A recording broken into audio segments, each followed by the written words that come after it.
हमारा जीवन का लक्ष्य क्या है, हम दुनिया में क्यों आए। सभी आप लोगों से हाथ जोड़ के वंदना करता हूँ। हमारा जो चैनल है श्री सोनू महाराज, वो चैनल जरूर सब्सक्राइब करें और इन वीडियो को शेयर करते रहिए। 3 अक्षर में बहुत ताकत है, भजन और भोजन। आप देखिए, भोजन में भी 3 अक्षर हैं और भोजन में भी 3 अक्षर है। भोजन अक्षर सेम है ना, भजन। भोजन में खाली एक मात्रा है, ज्यादा है, और भजन में कोई मात्रा नहीं है। बस देखिए, यही ताकत देखिए, एक मात्रा की ताकत देखना। अभी क्या है, रात्रि को भजन है और कल सुबह में भोजन है। कल देखो, ये जगह खाली नहीं मिलेगी आपको। एक मात्रा में शक्ति देखिए आप। अक्षर सेम है, तीनों अक्षर एक मात्रा इन्वॉल्व है तो बहुत सारे लोग आएंगे। बस यही हमें समझना पड़ेगा। जितना आनंद आपको भोजन में आता है ना,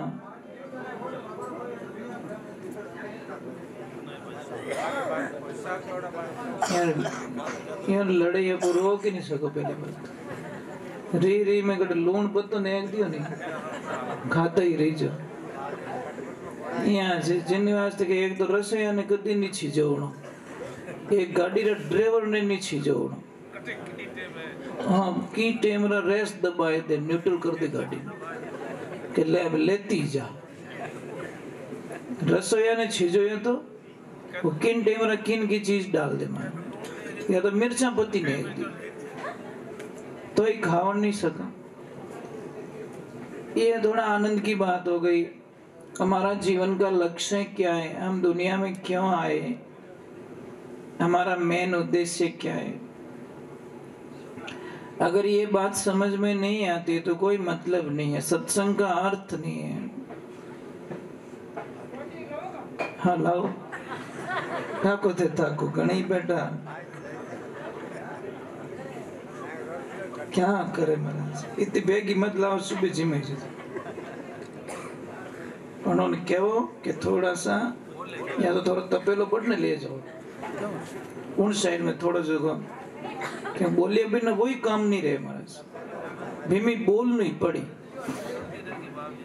वे इतना मस्ती में है कि इन चीज को लेन देन ही नहीं। हमारी जगह सही है, पापा की जगह सही है। हाँ नहीं, सही बात है। सत्संग में अलग अलग प्रकार के लोग आते हैं, कनिष्ठ, मध्यम और उत्तम। कनिष्ठ क्या करता है, सत्संग का नाम लेते तो विचार करता है कि मैं जाऊं कि नहीं जाऊं, जाऊं कि नहीं जाऊं। मध्यम क्या करता है, रवाना होने का मन तो करता है अपना, फिर विश्राम कर देता है, चलो ना सुबह जाएंगे। और उत्तम क्या करता है, हाँ देखो कितना शांति हो गई, एकदम शांति। पैसा पासो चालू मत कर जवा। तो उत्तम क्या करता है, सत्संग का नाम लेते ही उसको वैराग चढ़ता है, नहीं मुझे चाहना है, नहीं मुझे चाहना है। कई लोगों को देखो, मेले का नाम लेते ही उनको बहुत अच्छा लगता है, कई लोगों को फिल्म का नाम लेते ही अच्छा लगता है, और कई लोगों को सत्संग का नाम लेते ही अच्छा लगता है। इंसान सारे वही है। एक परिवार में देखना, एक को फिल्म अच्छी लग रही है, एक को भगवान के भजन अच्छे लग रहे, तो घर में लड़ाइयाँ यही तो होती है। टीवी पे यही तो लड़ेगी। कोई तो कहता है रामायण आ रही है, रामायण निकाल यार, तो दूसरा वाला रिमोट लेके निकाल देता फिल्म। ये हो गया झगड़ा। मतलब छोटी सी बात से, एक को फिल्म अच्छी लग रही, टीवी एक है, एक को फिल्म देखनी, एक को रामायण देखनी है। ये भाषाएं हमें समझ में आनी चाहिए कि हमारा जीवन का कल्याण किससे हो सकता है। आप देखना, चाहे कोल्ड ड्रिंक पी लो, चाहे लस्सी पी लो, चाहे जूस पी लो, आखिर में जो प्यास होती है ना, वो पानी से बुझती है। मूल तत्व पानी है। आप लस्सी पी के प्यास नहीं बुझा सकते, जबकि वो लिक्विड है। आप कोल्ड ड्रिंक पी के नहीं बुझा सकते प्यास, जबकि वो पानी जैसे ही लिक्विड है। आप जूस पी लीजिए, कुछ भी पी लीजिए, आखिर में पानी पिएंगे ना। आप ट्राई करके देखिए, मूल तत्व जब आपको मिलेगा ना, बड़ी शांति मिलेगी। 5 पकवान बने हुए आपके सामने, पूड़ियां हैं, सब्जी है, सारी चीजें, मिठाई, अच्छी सी मिठाई है, काजू कतली है, परंतु वहां पे भी सारी चीजें आपके सामने पड़ी है। और किसी एक बंदे ने आवाज लगा दी कि रोटी, तो आप तुरंत बोले वही वही वही, इधर रोटी वाला है, तू इधर आ, ले, तेरे सामने इतनी चीजें पड़ी है, मिठाई पड़ी, काजू कतली पड़ी, वो पड़ा, पकवान पड़ा, पर रोटी का नाम लेते ही आपका ध्यान रोटी की तरफ जाएगा, क्योंकि मूल तत्व क्या है? रोटी है। ऑटोमेटिक हमारा दो रोटी होती तो मैं आराम से जिम लेता। इतनी चीजें पड़ी तो आराम से अभी भी नहीं जिम रहा है, क्योंकि ये दिखावा, ये क्या मेकअप है। जो ये पकवान होते हैं ना, इसको हम मेकअप कहते हैं। और थोड़ी देर बढ़िया लगे, પછી કઈ કે મારે ગેસ ઘણો બને, ગેસ બને કઈ ખાયો अलग अलग, तू तो थोड़ो खाटो पी लियो, थोड़ी लस्सी पी ली, थोड़ो मिर्ची वड़ो खाई लियो, थोड़ो रसगुल्लो खाई लियो, वेंगोर जैन फाइटिंग री मायने वो तो के तू अटकाई करे, वो के तू अटकाई करे, ए लड़ी जन પછી के मारे गैस घणो बने, गैस कई धारे बम वाणी देख जे तू। ये दिखती बात है भाई। ये काम करो ना, एक पिंजरे में आप 5 को, एक भैंस डाल दो, एक गाय डाल दो, एक गधा अंदर डाल दो, एक घोड़ा डाल दो, फिर देखो मजा कितनी लड़ाइयां होगी। तो उसको देख के हमें पता नहीं चलता कि ये इनके कॉम्बिनेशन नहीं बैठ रहा है, तो मेरे पेट में अलग अलग चीजों का कॉम्बिनेशन कैसे बैठ सकता है? नहीं हो सकता है। ये जबान का स्वाद के कारण हम लोग 80% लोग बीमार हो जाते हैं। और बीमारी का मूल कारण क्या है? खानपान। अब खानपान शुद्ध रखिए। मैं तो कहता हूं कि जितनी किसको शुगर है ना, जिंदगी में गेहूं की रोटी कभी मत खाओ, शुगर जिंदगी में कभी नहीं होगी आपको। अब बोले महाराज भूखा मरा कहीं करो, अरे भाई बाजरे की रोटी खा लो, जौ की रोटी खा लो, ज्वार की रोटी खा लो, वो तो चीजें खाते नहीं हम लोग। गेहूं का फुलका थने फुल को बना दी। हाँ सच बोल रहा हूं, आप गेहूं की रोटी छोड़ दीजिए। दूसरी नंबर, दूध छोड़ दीजिए। 2 चीज छोड़ दिए, आपकी शुगर की बीमारी जड़ से खत्म हो जाएगी। कोई दवा लेने की जरूरत नहीं है, इंसुलिन लेने की जरूरत नहीं है, आपको टेबलेट लेने की जरूरत नहीं है। परंतु नहीं, वो तो नहीं छूटे, थोड़ी थोड़ी तो कण खाओ चाहे मन खाओ, बात तो हो गई ना। पर समझौता कोई नहीं करना चाहता, पैसे दे देंगे, बीमार हो जाएंगे। तो हमारी जिंदगी को समझनी पड़ेगी हमें, हमारा जीवन क्या है। ये शरीर है ना प्रभु, कहीं मार्केट में तो नहीं मिलता ना, नहीं मिलता। सारी चीजें भौतिकता की जो दिखने वाली चीजें, रजाई फट गई दूसरी ले आओगे, बत्ती फूट गई दूसरी ले आओगे, कपड़े फट गए दूसरा ले आओगे, ये बॉडी कहां से लाओगे आप? ये शरीर कहां मिलता है? और जिन कहीं सूतो अचेत नींद में, अरे मृग सब खेत उजाड़े, बड़ी मुश्किलों खेती पाके, यानी तो क्यों बिगाड़े। 5 25 मृगणी ये तो चिड़िया धाड़े, चेत सके तो चेत बावरा, नहीं तो तने जड़ा मूल सुई पाड़े। कोई नगरी के राजा थे, उसी नगरी के बाहर कोई संत महात्मा आए, और संत तो बस अपनी मर्जी के मालिक होते हैं महाराज। उनको किसका मन लग जाए तो चले जाते महल में, और नहीं मन लगे तो अपनी कुटिया में भी आनंद ले लेते हैं। इसलिए तो किसने लिखा, वाह वारे मौज फकीरा की, वो परवाह नहीं करते अमीरा की, वो वारे मौज फकीरा की। ये फकीर आदमी की मौज यही होती है। भाई क्या होता है फकीरों के पास में? क्या होता है? अंबर ओढ़ना भूमि पतना बीच मसाना सोई, ये भूत पलीतरा शंका नहीं मानी, नहीं हसे नहीं रोई, फकीरी निर्भय पड़ा निर्मोही। क्या है फकीर आदमी के पास में? तो महाराज भगवान की ऐसी लीला होती है, राजा को पता चल जाता है कि कोई संत महात्मा पधारे हैं। तो राजा ने विचार किया कि संत महात्मा को लाना है, अपन लाए कैसे यहाँ पे? तो थोड़ी सी एक चर्चा फैल गई थी नगरी में। राजा ने क्या बोला कि मेरी जो 10 बकरियां हैं और 1 बकरा है, इनको कोई भी पेट भर के खिला देगा और शाम को इनकी फेवरेट चीजें मैं डालूंगा, अगर ये नहीं खाएगी तो आधा राज उसको भेंट कर दूंगा। अब राज कौन नहीं लेना चाहता, सबको चाहिए राज। तो जितने भी बकरियां चराने वाले थे वो जा जाके पूरा दिन बकरी को खिलाते पिलाते और शाम को लाते, राजा दाना डालता, वो भी डालता तो खा लेती, तो उसको राजा अंदर डाल देता जेल में, तो बकरी को पेट भर के नहीं लाया। ऐसे करते करते पूरी नगरी के लोग खाली हो गए, मतलब बकरी चराने वाले। एक दिन एक भोला आदमी निकल रहा है, जैसे ये मंदिर बनाए तूणा बनाए ऐसे निकल रहा, तो गुरु महाराज ने उस भोले को पूछ लिया कि भोला कहाँ जा रहा है, ये बकरी लेके जा, तू अकेला क्यों आ रहा है, कितने दिनों से मैं देख रहा हूँ तेरे कोई मित्र नहीं आ रहे। तो उस भोले ने बोला कि गुरुदेव मैं क्या बताऊं, सब राज के चक्कर में अंदर चले गए। कि कैसे, कि वो राजा है ना, उन्होंने शर्त रखी 10 बकरियां हैं, एक बकरो है, उसको कोई पेट भर के खिला देगा पिला देगा तो मैं उसको आधा राज भेंट करूंगा। सारे अंदर चले गए। तो गुरुदेव ने बोला बोला तू लेके आ बकरियां को। तो बोला बोला नहीं नहीं नहीं, मैं तो बाहर ही ठीक हूं, मैं अंदर जाना नहीं चाहता। गुरुजी ने बोला तू लेके तो आओ। तो बोला होता, गुरुजी को डायरेक्ट बोल गया कि मैं बाहर फिरूं, थारा का यहाँ क्या बड़े गई, मेरे को भी अंदर डालना चाहते हो। गुरु ने बोला तू लेके तो आओ। अब गुरु का आदेश नहीं माने तो भक्ति नष्ट होवे, नहीं माने तो भी प्रॉब्लम है ना। गुरु का वचन तोड़ना भी तो बहुत खतरनाक काम होता है। अब भगवान की ऐसी लीला हुई, वो बोला जाता है बैठता है, पूरी सभा जुड़ी हुई थी। बोले को बोला तू कैसे आया, कि हे राजन आपकी 10 बकरियां, एक बकरा मुझे पकड़ा दीजिए, मैं उनको पेट भर के लाता हूं। सब हंसने लगे, इतने होशियार लोग थे, वो तो पेट भर के नहीं ला सके, तू कैसे पेट भर के लाएगा, कि लाओ ना मैं लेके जाता हूं। अब ले जाके डायरेक्ट गुरुजी के आश्रम पे लेके गया और गुरुजी को बोला अगर ये नहीं धापी ना मैं थारो नाम ले लूँ, पहला कह दूं मैं अंदर नहीं जाना चाहता, मैं फंसना नहीं चाहता अंदर। गुरुजी ने बोला कोई बात नहीं, तू नहीं तो मैं, यार दोनों में से एक चले जाएंगे, क्या फर्क पड़ेगा। भगवान की ऐसी कृपा हुई, भोले को बोला यहाँ रख, बकरियों को सामने खड़ी कर और थोड़ा चारा पानी डाल दे, और एक डंडा पकड़ा दिया। और जैसी बकरी खाने लगे, भोले को बोल दिया इसके नाक पे डंडा मार दो। और आपको पता है जैसे नाक पे लगती है तो कितनी देर तक चक्कर आता है। अब भोलो आदमी जो वो थोड़ा डबल ही मेले, भारी हाथ पड़े, जैसे ही बकरी खावे वो डंडी उमेले नाक माते। बकरी तो ऊंचू मुंड कर घनी देर देखे अटक आई कटे में, बहुत टाइम हो गया।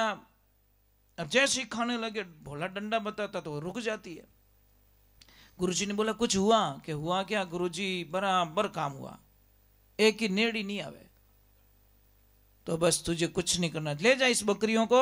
और जैसे ही वो राजा कुछ डाले दाना पानी तो की मत कर जे, वो डंडी ऊपर कर दीजिए, वही टोट को धार करने कि ठीक है गुरुदेव। अब लेके गया वापस, राजा ने बोला खिला पिला दिया, कि हाँ, कि बोला रोज तो पेट इनका फुला रहता है, आज पेट मुँह चिपियोड़ी की करे, कि अरे गुरुदेव धाभी आज ही है, ये रोज तो कहीं है फॉर्मलिटीज में, आज यार रोज गैस बनी उड़ रहे, आज फ्री माइंड है। जैसे ही वो खाने के लिए दाना पानी डाला, बोलो डंडी ऊंसो की दो बकरियां खावी को नहीं। राजा ने बोले तो दबाए दी भाई, ये तो आधा राज का मालिक बन गया। अब जैसे ही आधा राज देने लगा, भोले ने बोला मुझे ये राज नहीं चाहिए, मेरे जितने मित्र अंदर है उन सबको बाहर निकाल दो, बस मुझे कुछ नहीं चाहिए। देखो मतलबी और बिना मतलबी लोग यहाँ पता चलता है। अगर मतलबी होता तो उनको बाहर क्यों निकलवाता, वो डायरेक्टली राज ले लेता।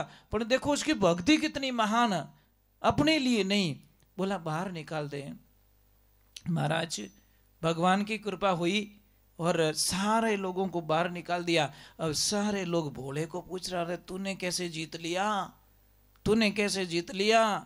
तो वो अकेला गाता जा रहा है, नाचता जा रहा है, झूमता जा रहा है। क्या बोल रहा है, अरे मुकदमा जीतिया रे, ए मारा सतगुरु बनिया वकील, मुकदमा जीत गया मैं, मेरे गुरुजी वकील बन गए, उन्होंने सियाण समझाई और मैं समझ गया और जीत गए। इसलिए ध्यान रखिए, बिना अच्छी संगत हमारा जीवन का कल्याण नहीं हो सकता। आज आज अच्छे कपड़े पहनने के लिए हमारे पास पैसे हैं, अच्छी गाड़ी खरीदने के लिए पैसे हैं, अच्छा बंगला बनाने के लिए पैसा है, अच्छी टाइल लगाने के पैसे हैं, परंतु अच्छा खाने के लिए लोगों के पास पैसे नहीं है। पेट में, नेट में नहीं, पेट में खर्च करो। लोग नेट में ज्यादा खर्च करते हैं। रिचार्ज नहीं रहे मोबाइल तो फटाफट मारो, नेट रिचार्ज खत्म हो गयो, रिचार्ज करो અને भूखा मरे कहीं के कहीं बात नहीं, 2 घंटा बाद में जीमो, बस जीमना 2 घंटे बाद में एडजस्ट कर लेगा, परंतु मोबाइल में नेट नहीं है वो उसको एडजस्ट नहीं होता। बस ये मोबाइल का पहला अक्षर क्या है, ध्यान रख देना। बस क्या है, मां। और मृत्यु का पहला अक्षर भी ये क्यों है हमारी लाइफ में, आपको पता नहीं है। आदमी की 30 साल की उम्र खाने के लिए आया है, कितनी, और ये कड़वा सत्य है महाराज, देखना 30 वर्षों की उम्र ये मोबाइल खा जाएगा। 4 घंटे यूज करते होंगे शायद आज, कितना, 24 घंटे में 4 घंटे इस मोबाइल को देते हो आप लोग, चाहे नेट के माध्यम से, चाहे फालतू के माध्यम से, जो काम की चीजें नहीं वो भी देख। 4 घंटे आपके एक दिन काउंट करना, महीने के 120 घंटे और साल के 1500 घंटे, सब काउंट कीजिए आप, कितनी साल चली जाएगी मोबाइल के पीछे हमारी, कितना रिचार्ज जाएगा हमारा। मोबाइल चाहिए पर मोबाइल का दुरुपयोग नहीं होना चाहिए, तो आपकी जिंदगी में कुछ आनंद हो सकता, नहीं तो कोई मतलब नहीं है। अभी थोड़ी सी मेरी एक प्रार्थना थी, सुन लोगे तो अच्छी बात है, नहीं सुनोगे तो मैं तो राजी रहूँगा। क्योंकि समझ लीजिए आपके गांव में कोई भी सेठ है, बहुत पैसे वाले, वो एक गाड़ी लेके आए 5 करोड़ की बस, और उन्होंने बोला मैं 4 धाम की यात्रा फ्री में करवाना चाहता हूँ, तो सारे लोग फटाफट बस में बैठ गए। अब गाड़ी का ड्राइवर आता है और सारी चीजें पूछता है, बस कैसी लगी, अच्छी लगी, सारा सिस्टम समझ में आ गया कि हाँ। बस को रवाना करूं कि हाँ। बस का ड्राइवर बोला, एक बात बोलना भूल गया मैं, प्लीज क्षमा करना, कि क्या, कि मैंने सारी चीजें बताई, एसी कहाँ से चालू होती है, लाइट कहाँ से चालू होती है, वो कहाँ से चालू होता है, क्या करना क्या नहीं करना, पर एक बात बताना मैं भूल गया कि कहीं इन बस रे मायने ब्रेक नहीं है, इस बस में ब्रेक नहीं है। अब अंदाज लगाओ, अंदर बैठोगे बाहर निकलोगे आप, क्या बस 5 करोड़ की भाई,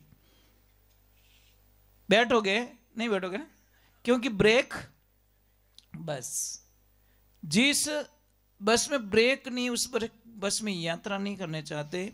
जिस सत्संग में कोई नियम नहीं है, उस सत्संग में बैठने का भी कोई मतलब नहीं, वो बिना ब्रेक की गाड़ी होती है।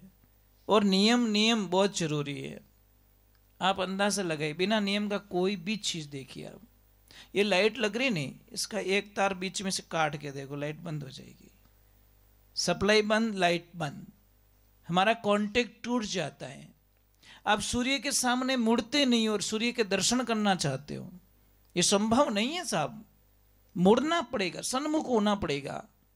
आप राम की तरफ मुड़ते नहीं हो और राम के दर्शन पाना चाहते हो, सवाल भी नहीं हो सकता। आप स्कूल जाना नहीं चाहते और डिग्री लेना चाहते हो, कैसे मिलेगी भाई, नहीं हो सकता। तो आपसे हमारी विनंती है, थोड़ी सी आपको तकलीफ दूंगा, थोड़े हम लोग नाराज भी हो जाएंगे, मेरे पे कोई दिक्कत नहीं, संतों पे ऐसे नाराज लोग होते ही रहते हैं, हमारा जीवन ऐसा ही होता ना, समझदार तो नहीं होते। थोड़ा सा बैठक आपको चेंज करनी पड़ेगी, माता बहनों को इधर बैठना पड़ेगा, जेंट्स लोग थोड़े इधर आ जाओ, क्योंकि आपके लेफ्ट में जरूरी है, राइट में कभी मत बैठाओ, नुकसान आता है। आप ट्राई करके देख लो, चाहे यात्रा हो, चाहे खेत में हो, चाहे घर में हो, चाहे भोजन करते हो, आप लेफ्ट में बैठाइए। नहीं थोड़ी तकलीफ दे रहा हूँ, इसीलिए मैं पहले क्षमा मांग लिया, नहीं तो मैंने हाका करो बार कि ए महाराज मैंने भोड़ा पड़िया, पर क्या करे महाराज, नहीं आप तो बैठे रहो, आपको तो ऊंचो हाथ करना। इससे 2 फायदे हैं मुझको, थोड़ा व्यायाम भी हो जाता है और दूसरे नंबर परमात्मा का अभिवादन भी हो जाता है। अब एक ध्यान रखिए, कई लोगों के मन में, अच्छा मेरी भाषा समझ में आ रही है, तो ठीक है, ठा पड़ियो ठीक है, किन किन ठा नहीं पड़े तो कहीं करो, अच्छा सरकार हाल ही है। परंतु मैं पूरी कोशिश करता हूं कि आपके हार्ट तक पहुंचने की कोशिश। Please come in my heart, sit मैया जगदम्बे। कोशिश करता हूं, फिर भी कोई कमी रह जाती है, और कमी तो रहती है, सब मानव है, कमी तो रहेगी, आखिर में इंसान है, कहीं न कहीं कमी रह जाती है। तो आप लोगों से मेरी विशेष निवेदन था कि कई लोगों को बहुत बड़ी एक शंकाएं होती है, सत्संग हम भोजन क्यों करते हैं? हमारी भूख मिट जाए। पेट की जो अग्नि है ना, भूख का मतलब क्या है? पेट में अग्नि, अग्नि जलती है, जठ अग्नि, जब भोजन करते हैं तो वो ठंडी हो जाती है, तो कहीं कि हमारी भूख शांत हो गई। नींद क्यों लेते हैं? थोड़ा आराम मिल जाए। पानी पीते प्यास बुझती है। और सत्संग क्यों सुनते हम लोग? कपड़े देखो, सारे कपड़े हम उजले कपड़े पहन के आते हैं, बस बाहरी जो दिखावा है ना, हमें बहुत अच्छा लगता है। दीवार तोड़ के देखना घर की, मैंने तो वो सीमेंट लोहिया ही चिपियाड़ा है, पर बाहर टाइल्स लगा दी, कहीं मकान फूट रो बड़े, एक टाइल निकाल के देख, मजा आएगा तुझे। ओरिजिनलिटी अंदर देखनी है तो एक टाइल निकाल दो। बस हमारी जो बाहरी परत है ना, उसके लिए बहुत सारा समय हमारा बर्बाद होता है। हमें रियलिटी जाननी है, रियलिटी, रियल नहीं। एक रियल हीरो होते हैं, एक रियल हीरो होते हैं। हमारे रियल हीरो कौन है? हमारे जो बॉर्डर पे खड़े हैं आर्मी वाले। हम यहाँ पे देखो बिस्तर लेके, ठंडी लग रही, थोड़े वो कर देते हैं, दरवाजा भी बंद कर देते। वो कहाँ दरवाजा बंद करे भाई, उनको तो बॉर्डर पे खड़े रहना है। कभी सोते वक्त याद आई आपको उनकी रियल हीरो की? हे प्रभु, मैं इन हीरोज की वजह से मैं आराम से आज नींद ले पाऊंगा और सुबह आराम की नींद से उठ पाऊंगा। कभी तो फीलिंग कर दो यार, कभी तो याद करो उनको। बच्चे उनके भी, परिवार उनके भी है, पर देखिए उनकी कुर्बानी देखिए। जब हम थोड़े से दूर जाएंगे, थोड़ा सा दूर जाएंगे, अच्छा आपके एरिया में से फौज में कितने लोग हैं? हाँ सर, बहुत अच्छी बात है, बहुत अच्छी बात है। हमें बहुत अच्छा लगता है कि कम से कम ये भावनाएं हैं, जुड़े हो आप इन भावनाओं से। और ये भाव बहुत अच्छे हैं कि कम से कम आर्मी की तरफ आपका रुझान है, देश की तरफ, सुरक्षा की तरफ हमारा रुझान है, तो हमें खुशियां मिलती है। सत्संग करवाने का एक ही अर्थ है, सत्संग में प्रश्न किया गया कि भगवान से इजी कोई रास्ता हो मिलने का है तो बताइए, पर प्रोसीजर करना पड़ेगा। आपको घी खाना है ना, डायरेक्ट दूध में से अंगुली डाल के घी नहीं निकाल सकते आप, उसको प्रोसीजर में डाल सकते। 2 आदमियों को दूध दिया गया कि इसकी ओरिजिनलिटी परख के लाओ। एक तो गया दूध की डेयरी पे, फैट देख के आ गया कि इतने फैट आ रहे। दूसरा बोला कि 2 दिन का मुझे टाइम चाहिए। उसने दूध को गर्म किया, नॉर्मल लेवल पे लाया, जामन डाला, दही बनाया, फिर मंथन के माखन बनाया और घी बना के बोला कि ओरिजिनल ये था। इसमें 30 लीटर दूध था, 29 लीटर गायब हो गया, 1 किलो घी बना इसका। ओरिजिनलिटी ये थी और सत्य ये है। अब घी को वापस कोई दूध तो नहीं बना सकता। और दूध, घी की ताकत देखिए आप, ताकत देखिए आप। 1 किलो घी लीजिए, कोई कढ़ाई में डाल दीजिए और 500 लीटर उसके ऊपर दूध डाल दो, वो आके ऊपर बैठेगा। बोला तुम्हारी औकात नहीं है अभी कि मुझे नीचे की उस परत में डाल सको, मैं बैठूंगा तो ऊपर। यही जगत और भगत का विवरण है महाराज, यही है। जो समझ जाता है वो वहां तक प्रोसीजर में तो आपको जाना ही पड़ेगा। हम सत्संग सुनना नहीं चाहते हैं, ध्यान करना नहीं चाहते। मैंने कई लोगों को प्रश्न करता रहता हूँ कि आपने दीक्षा किस किसने ली, बहुत सारे लोग अपराध करते, मेरे गुरुजी है, मेरे गुरुजी है। फिर वापस प्रश्न करता हूँ कि गुरु मंत्र किसको किसको याद है, तो शायद 70% लोग हाथ ऊपर नहीं करते। फिर वापस बात करता हूँ, बोलता हूँ कि भाई गुरु मंत्र याद है तो जप कौन कौन करता है, तो फिर 2% ही लोग अपराध करते हैं, 98% फेल हो जाते हैं। आप कोई भी पौधा रोप के देखिए, पानी मत डालो, वो सूख जाएगा। आप गुरु मंत्र लिया, उसको जप नहीं कर रहे हो। मैंने बोला ना, रिचार्ज नहीं कराया तो मोबाइल कोई काम का नहीं है। भले 5 लाख का है मोबाइल है आपके पास, अपन उसमें रिचार्ज नहीं है तो डब्बो लेन फिरो भी नहीं, मारे मोबाइल है अपन टावर आई को नहीं, कहीं टावर मैंने रिचार्ज को नहीं करी। तो गुरु मंत्र, मंत्र मंत्र इस शब्द को समझो, मन को तर कर देता वो मंत्र रहता है। ओम नमो भगवती माँ बोले प्रक्रमाय मनोविलास, तो मन स्तंभ कुरु कुरु स्वा, इस मन को इतना प्रफुल्लित कर देता है, उसको कहते हैं गुरु मंत्र। पर एक बार उसके करीब जाके देखिए, अरे भगवान तो बहुत इजीली मिलते, इजीली, परंतु आपको वो रास्ता पता नहीं है। इसलिए भगवान आपको पता है कि भागवत जी में एक कथन आता है, जब भगवान कृष्ण भगवान समझाने के लिए जाते हैं कौरवों को कि भाई युद्ध मत करो, लड़ाई का कोई मतलब नहीं है, 5 गांव दे दो और बात को खत्म करो।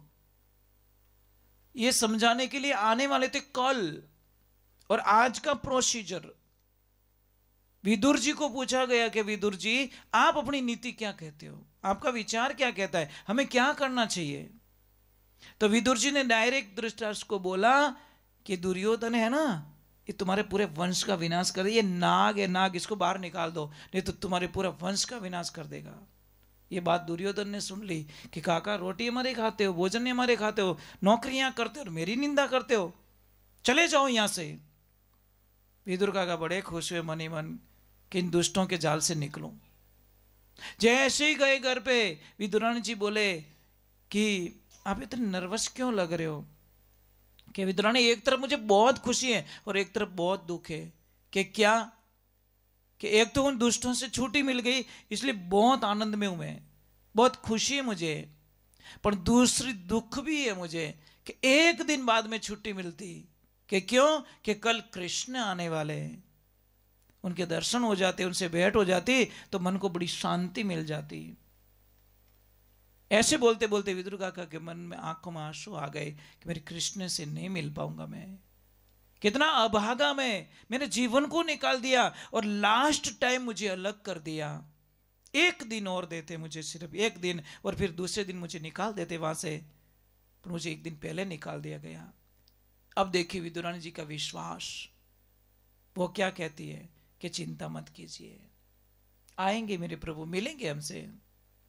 अब सेकंड डे जब आते हैं भगवान, और दुर्योधन पूरे सज धजक के भगवान को रथ में ले जाना चाहता है, इस रास्ते ले जाना चाहता है। भगवान बोलते नहीं, इस रास्ते नहीं चलूंगा, मैं इस रास्ते चलूंगा। बोले भगवान उधर तो रास्ता सही नहीं है, सजावट इस रास्ते की है, श्रृंगार इस रास्ते पे किया हुआ है, तैयारियां इस रास्ते पे की, नहीं मैं इस रास्ते जाऊंगा। देखिए भगवान कहते कौन नहीं, इस रास्ते कैसे जा रहे हैं, क्योंकि विदुर जी का घर इस रास्ते पे पड़ता है। वो डायरेक्ट नहीं बोले कि विदुर काका इधर रहते, पर उन्होंने बोला नहीं मुझे इस रास्ते जाना है, और भगवान इस रास्ते गए, जिद कर गए। और जैसे ही सारे तापड़दिंग कर रहे, नाच रहे, बाजे बज रहे, विदुर जी विदुरानी जी ऊपर खड़े महल के अंदर, उन्होंने बोला थोड़ा फूल बरसा देंगे, हमारा कामना पूरी हो जाएगी, हम कृष्ण को देख लेंगे बस। और जैसे ही उनके महल के कक्ष गए, उन्होंने रथ रोका दे, डायरेक्टली बोल दिया कैसे हो विदुर काका। कौन कहते भगवान नहीं सुनते, सुनने वाला तो चाहिए। इसलिए कहते हैं ना,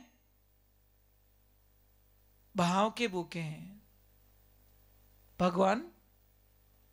हाँ, भाव ही एक सार है, जो बजते मुझे भाव से उसका बेड़ा पार है। अब भाव से जाइए भगवान के पास में। कोई भी मंदिर जाइए, मंदिर ये मत देखिए मंदिर छोटा ही है बड़ा, ये दो देखना बंद करो। और जब तक दो देखना बंद नहीं करोगे भगवान की प्राप्ति कभी नहीं कर पाएंगे। क्योंकि कीड़ी में तू नानो दिखे, हाथी में तू मोटो क्यों, बण महावत ऊपर बैठो हाकण वालो, तू रोई तू कैसो खेल रचियो मेरे दाता जी, तो देखो वो तो तू रोई तू है नहीं। नर नारी में दो दिखे, नर नारी में एक विराजे, दो दुनिया में दिखे क्यों, टाबर होकर रोवन लागो राखण वालो तू रो तू, कैसो खेल रचियो मेरे दादाजी देखो तू रोई तू। ये भाव रखिए। आप ये मत सोचना इतनी सी मूर्ति में क्या है, वहां तो मूर्ति बहुत बड़ी है उसमें भगवान है, ये भूल कर देते हैं। ये समझ से परे हो जा। दो देखना बंद करो कि मोरे मंदिर तो जोरदार बनियोड़ो और अटे मंदिर छोटो ही है। ये छोटा मोटा अपने वास्ते, भगवान रे वास्ते छोटा मोटा भगवान ने कोई शास्त्र में नहीं लिखा या कोई वेद पुराणों में नहीं लिखा कि छोटे मंदिर में भगवान नहीं मिलेंगे, कोई विशाल मंदिर होगा उसी में भगवान मिलेंगे, ऐसा नहीं है। ये भाव को बंद कीजिए। आप कहीं पे भी सत्संग में जाओ, जो भी आपको अच्छे लगे, सब संतों का भगवान का दूत समझ के, उनके मुखारबिंद से निकली हुई वाणी परमात्मा की वाणी समझ के ग्रहण करके आइए। अपने दो देखना बंद कीजिए। मोरा महाराज को नहीं है तो इयारा महाराज है, लपड़ो अटीज भी हो। इसलिए शास्त्र कहता पति और पत्नी को गुरु एक होना चाहिए। दो गुरु वाला घर में कभी शांति नहीं हो सके। कारण एक गुरु जी आया, पत्नी के गुरु आए तो पत्नी बड़ी खुश है और पति फुटबॉल जैसे मुंह करके फूल रहा है। वो तो थारा गुरु महाराज, मारा थोड़ी गुरु महाराज है, थारा गुरु महाराज है। अब पति देव के गुरु महाराज आ गए तो पत्नी रोटी जली बली डाल के लो, ये तो तुम्हारे गुरुजी, मेरे थोड़ी गुरुजी। समझने की बात है, क्योंकि दोनों की विचारधाराएं अलग हो जाएगी। ये समझने का भाव होता है। इसलिए एक गुरु की शरणागति लीजिए। राम के पूरे परिवार के गुरु वशिष्ठ गुरुदेव, देखिए आनंद देखिए आप। तो हमें समझना पड़ेगा इन चीजों को। ज्यादा तो नहीं बोल रहा हूं मैं कि भजन सुनना है, मैंने तो वैसे ही आका पसंद है ही को नहीं। ये तो ठीक है, कीर्तन करता हूँ बीच में, थोड़ा बहुत कर लेता हूँ थोड़ा मनोरंजन के लिए, नहीं तो हमें लोगों को ये पसंद नहीं है। ये धाम धूम बजते ना, बहुत हार्ड होता है, इससे हार्ट अटैक आता है पता है। मजाक नहीं कर रहा हूँ। आप कोई अच्छे डॉक्टर के पास में छोटे बच्चे को लेके जाना, आप एक काम करना, डीजे बजता है जब, तो 1 आधा घंटा बच्चे को रखना, वो 3 दिन तक आंगले गाली कान में, पैसे कहीं नहीं, बरात गणी भटके, बरात को नहीं वो डीजे भटके मायने। छोटे बच्चे होते ने, उनको आवाज सहन नहीं होती, और सहन नहीं होने के कारण उनके पर्दे बहुत पतले होते हैं ना, उनको बहुत कान दुखते हैं। इसलिए कोई भी बच्चे को जब डीजे में जाओ, कहीं पे मैं मना नहीं करता, डीजे में जाओ तो बच्चे के कान में रुई डाल के जाओ। छोटे बच्चे को लेके जाओ, अरे डीजे में इतनी ताकत होती है पता है, आपके घरों के बर्तन नीचे गिर जाते साहब। तो यहाँ कितनी दीवार है, इतनी मजबूत दीवार, 15 इंच की दीवार के अंदर जो बर्तन पड़ा उसको नीचे गिरा दिया उसने, तो हमारे यहां पे कितनी दीवार है। समझ में आ रहा है? थोड़ा समझो, थोड़ी विचारधाराओं को बदलने की कोशिश कीजिए। शांति, मैं तो इतना मानता हूं, ठहरे हुए पानी में अपना चेहरा देख सकते हो, चलते हुए पानी में चेहरा नहीं दिखेगा। बोलिए सदगुरु जी मरण कुण नहीं है। इसलिए भगवान ने बोला ऐसा प्रसाद दिया जाए, वो क्या नहीं, मारो मारो मारो, ले हमें राम राम कर तू, कोई नेड़ो नहीं आवे महाराज। मतलब की दुनिया महाराज, समझना पड़ेगा। हमारा इस दुनिया में कोई प्रेम नहीं करता किसी से, कोई। ये गलत फहमी है, ये मेरे से प्रेम करता है, ये प्रेम सिर्फ माता पिता के अलावा इस संसार में कोई हमसे प्रेम नहीं करता। ये गारंटी महाराज लिख दीजिए आप, पेरेंट्स के अलावा दुनिया में कोई हमसे प्रेम नहीं करता। एक माता पिता ही ऐसे होते हैं, चाहे औलाद कैसी भी है तो भी माता पिता को तो प्रेम उसके ऊपर आ ही जाएगा। और एक ट्राई करके देखना, जो अणकमाऊ से अणकमाऊ बेटा है ना, उसको भी सबके सामने मां डांट लेगी, जा तुझे खाना नहीं मिलेगा, और वही मां रात को 12 बजे छाने छाने ले जाने में रोटी खिलावे महाराज, उसको मां कहते हैं। किसी की पत्नी मर गई, छोटा सा बालक, आदमी बहुत अच्छा था, बहुत अच्छा नहीं बहुत अच्छा, उसने बोला मैं दूसरी शादी नहीं करूंगा, पर लोग रेवण कट दे, लोगों ने खटके आंख क्या में घोर हो रहे जी हो, उसको बोला दूसरी शादी कर ले, तेरी जवानी, अरे जवानी गई पानी में, मुझे शादी नहीं करनी, मेरा बच्चा है, मैं इसको देखूंगा और इसके जीवन बनाऊंगा। पर लोग लारे पड़िया तो एड़ ही पड़िया, दूसरी शादी करवा दी। भगवान की ऐसी लीला हुई। अब उसको काम था बाहर, तो छोटे से बच्चे 1.5-2 साल के बच्चे को अपनी नई पत्नी के साथ में छोड़ के गया। नई पत्नी थी ना, उसके पास बच्चे को छोड़ के गया और चला गया। जब 3 साल बाद मैं लौटा वापस, और आते ही उस बच्चे को देखा और बच्चे को मार्केट में लेके गया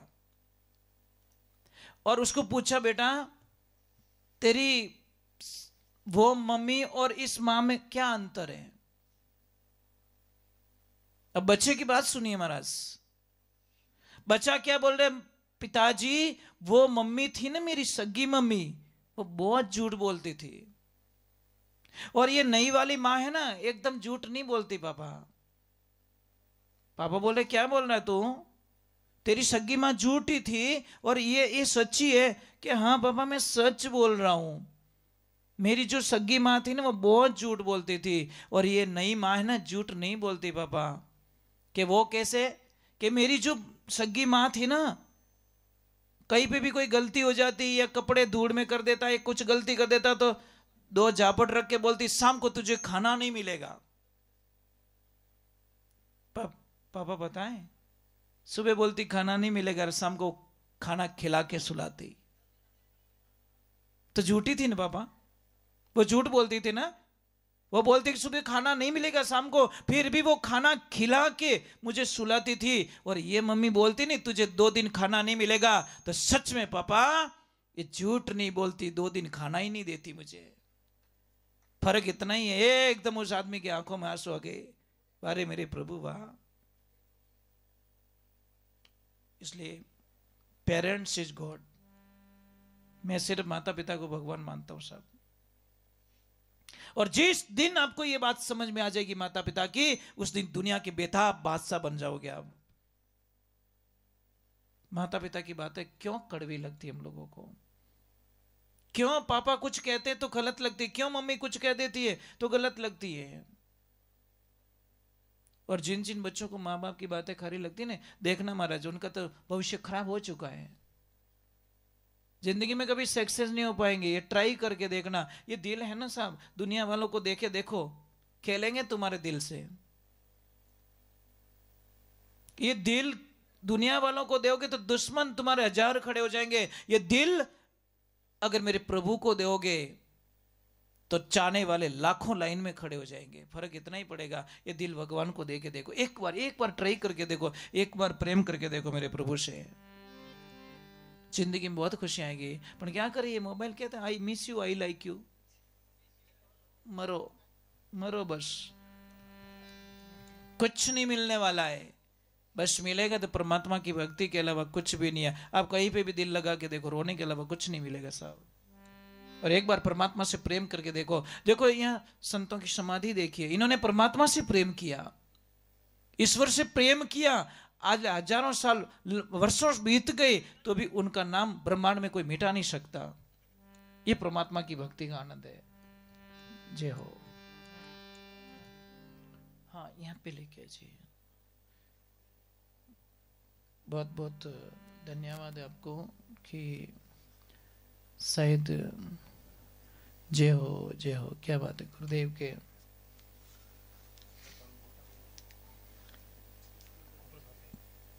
पेंटिंग करने वालों को भी बहुत बहुत साधुवाद है।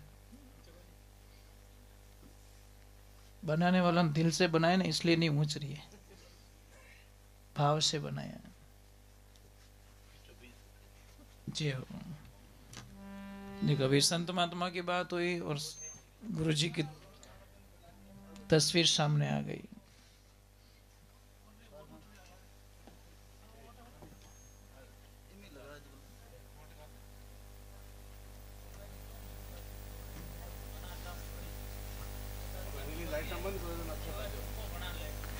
नहीं, बहुत बहुत धन्यवाद जिन्होंने ये तस्वीर बनाई है और जिन्होंने ये किया है, बहुत बहुत साधुवाद उनको।